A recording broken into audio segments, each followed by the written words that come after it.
Gervonta Davis is not an angry guy at all. Despite growing up in a tough criminal environment and constantly pushing himself in sports, the tank has grown into a calm or even phlegmatic person. People like him usually disregard or simply ignore the words of others, but the profession of a boxer forces Gervonta to interact with various opponents, and sometimes among them there are heroes who consider themselves gods of trash talk.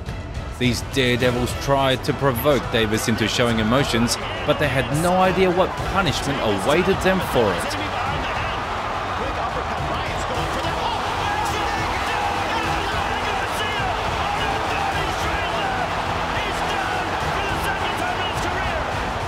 Friends, today's video will be dedicated to fights in which Gervonta Davis punished trash talkers for their words.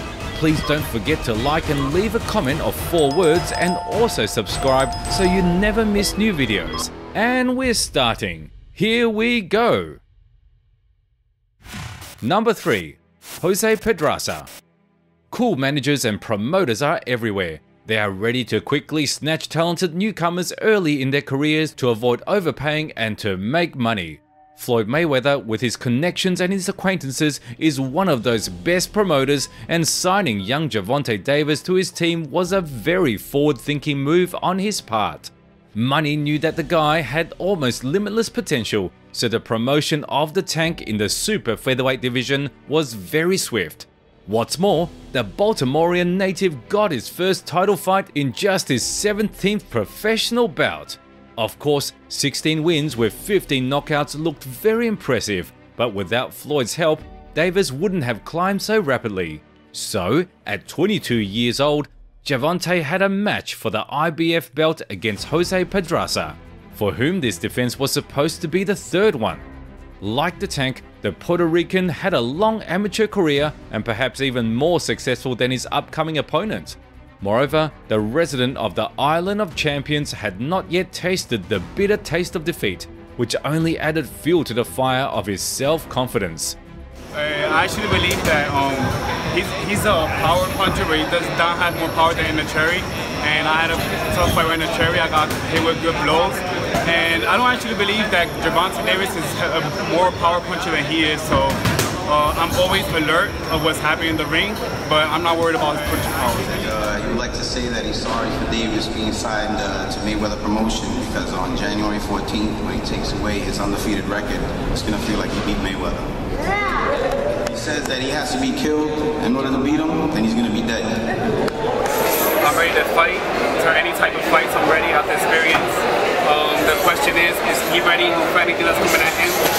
And he doesn't like to make predictions, but if he gets tired, he's going to have trouble in the late rounds. The sniper managed to talk a lot more before the fight, even hinting not so subtly that Floyd should have taken him into his team instead of Davis. But Mayweather saw who had real potential and who was just pretending to be a prima ballerina. Despite the serious swagger, Jose started the match like a true champion. He skillfully alternated between changing the distance from long to minimal and managed to land blows everywhere, although he clearly lost out to Davis in clinches due to a lack of physical strength. The first round was even. In the second, the title holder took the lead and made the rookie's team nervous. But then the gears in Davis's head started turning and he began to adjust. The previously unused lead uppercut began to hit its mark more and more frequently, and hooks on the move and on the inside became the order of the day for Pedraza.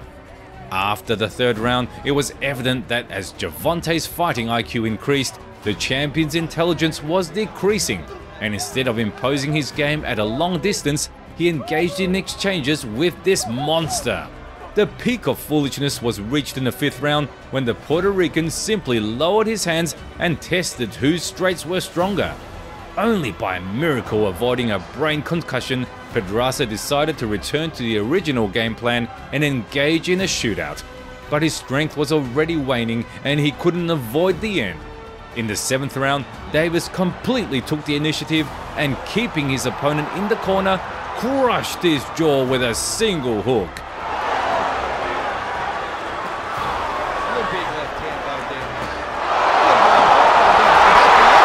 Seeing the confusion in the eyes of the risen Jose, the referee wisely stopped the fight. Ready. I've been had experience. I was telling y'all that. Y'all didn't believe me. But you know, yeah, you know, in this camp, I studied Pretty Boy Floyd. Number 2. Roland Romero. 5 years have passed since the fight against Pedraza, filled with various events in Davis's life. Surprisingly, no one attempted to seriously shake Gervonta or get under his skin after the encounter with the dim-witted Puerto Rican champion. Opponents focused more on the fights themselves, but even that didn't hinder the Tank, whose record was consistently improving. Besides career transformations, Davis's approach to conducting business changed. If you listen to his interviews from the start of his championship in the super featherweight division, you'll hear Floyd Mayweather's name in every other word. Gervonta didn't just respect his senior companion, he idolized him and wanted to be like him in every way. However, over the course of 5 years, many things changed, including his relationship with money. The Baltimore native wasn't as fond of how Floyd was handling things and selecting opponents for him anymore. The champion wanted more high-profile challenges, bouts against other champions and elite opponents. The choice of opponent became the final straw in the relationship between the two longtime companions. Mayweather decided to arrange a match between his top asset and Roland Romero, a virtually unknown newcomer with a record of 14-0 and only one minor title fight, not one of the big four. Gervonta, like many fans, couldn't understand why he should fight this no-name, but Mayweather insisted and the Tank agreed, later stating that someone else would guide his career from now on. Meanwhile, Rolly, who received a major opportunity in his life, began to attract all the media attention. Man, I just want to say I'm excited to be here on Showtime, you know what I mean? I might be, honestly, the youngest, well, I mean, as far as, like, record-wise, like, as far as, like, all the YouTubers and stuff, with the exception of them, I might be the pay-per-view fighter with the least amount of fights, you know? But, I mean, you guys gonna see the semifinal, I'm gonna knock this dwarf the f*** out. That's how it is. You hear that? I'm gonna knock you the f*** out. Flatline. You know how it is. You damn scared? What the f am I scared of? You literally... Man.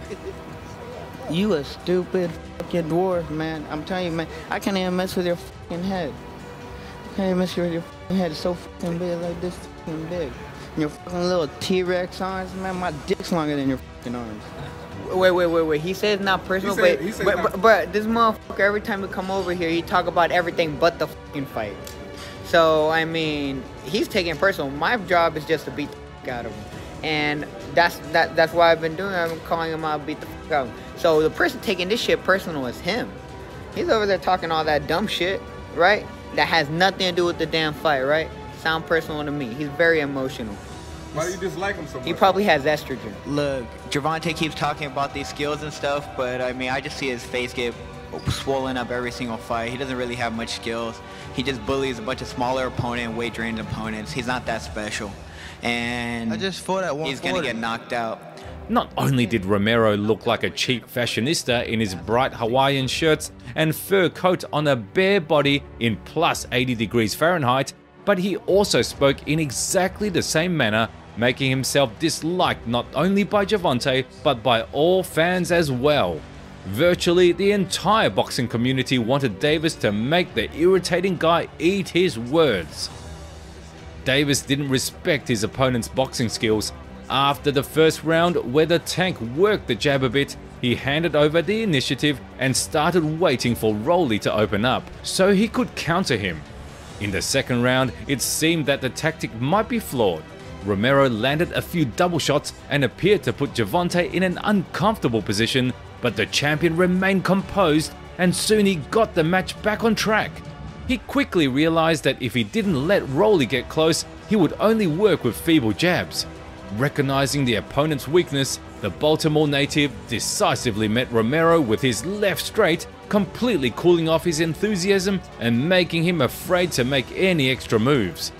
From there, everything went like clockwork. Gervonta moved around the ring, landing infrequent but precise shots, while Romero frequently missed and became frustrated. Realizing that he couldn't get to Davis, Roland decided to be more aggressive and simply explode with punches, which was his downfall. Yes. It seems kind of awkward, but in this fight he's not the one. In the 6th round, as Rolly launched another attack, the Tank evaded to the right and delivered a rocket-like left to the jaw. For a moment, the lights went out in Rolly's eyes and his lifeless body hung on the ropes, but then he regained his senses and even wanted to continue. However, the referee didn't grant him that opportunity. I knew he was going to run into something because he wanted to, you know what I mean, his focus was to throw everything hard, so he tried to throw his brick hand, I think, and I just moved out the way and just caught him running in.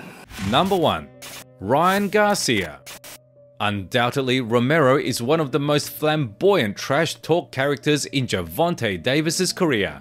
But while he rushed at the Tank like a sprinter, aiming to break him quickly, Ryan Garcia played the long game and exhausted the champion over the course of several years. Perhaps Garcia's flashiness wasn't as aggressive or audacious, but Gervonta faced him very often and for so long that Garcia began to genuinely irritate him, while Davis would simply laugh off someone like Rolly. I won't delve into the history of the conflict between Gervonta and Ryan, as you guys know it as well, if not better than me.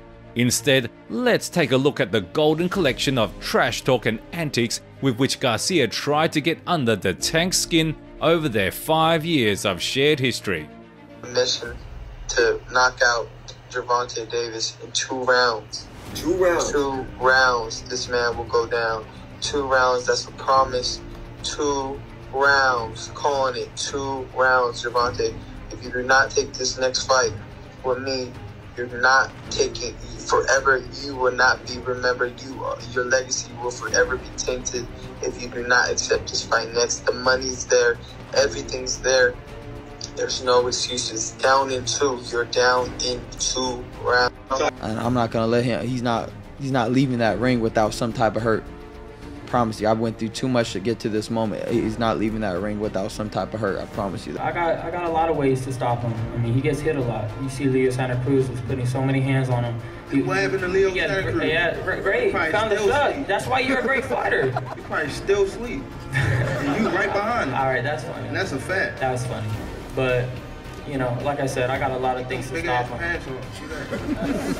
Oh my, don't even talk about style. I don't even know what you were wearing yesterday. You look like you fell through a rainbow. Like, just stop, man. You look like you danced with a unicorn. Just stop. And I'm ready to do what I do. Like you said, we do what we do. Well, I'm ready to do what I do. And I'm gonna end him. I promise that. It's over. That's all I gotta say. Whatever he wants. Let's go. I'm already ready to, I know I'm gonna win, so might as well take everything from him. But again, I just feel like I wouldn't do it to him anyways. Even when I knock him out, I'm not gonna take the money from him. I guess, again, you just have to wait and see when I'm in there why I'm so special. He can't see it, but he'll see it once he's in there. You're laughing, but I'm dead serious. It's gonna happen and it's gonna be over, quick. So quick. Oh, how much Ryan talked during this time. Honestly, doubts crept in on the eve of the fight. This guy is too confident. Who knows, maybe he'll really manage to do something against the Tank. But life put everything in its place.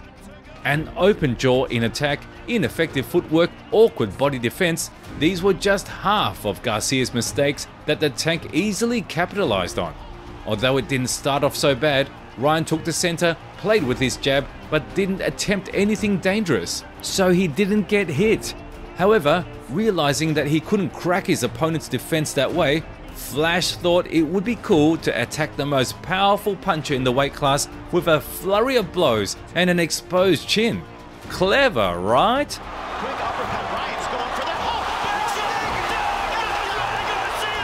The result of this brilliant plan was taking a hard hook and getting knocked down.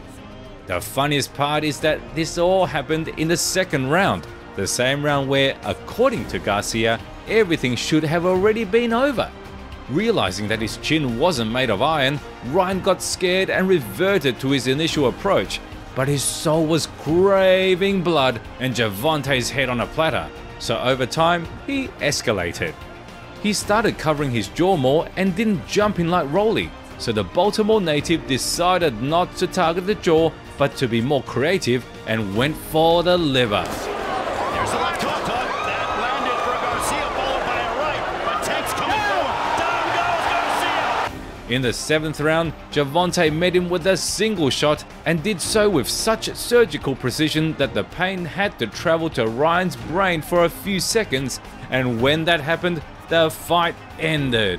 One of the best body shots I've seen in my life. No. Is he the best fighter you have faced? And if not, how does he stack up with some of the other quality guys that you have been in the ring with? I would say the best fighter is probably, I say the best fighter. What conclusion can we draw from all these fights? Never, I repeat, never get under Gervonta Davis's skin. Yes, this guy's a knockout artist and can lay people out just because it's his job, but when someone was rude to him, the Tank deals with them especially cruelly, and woe to anyone who falls into his hot hands.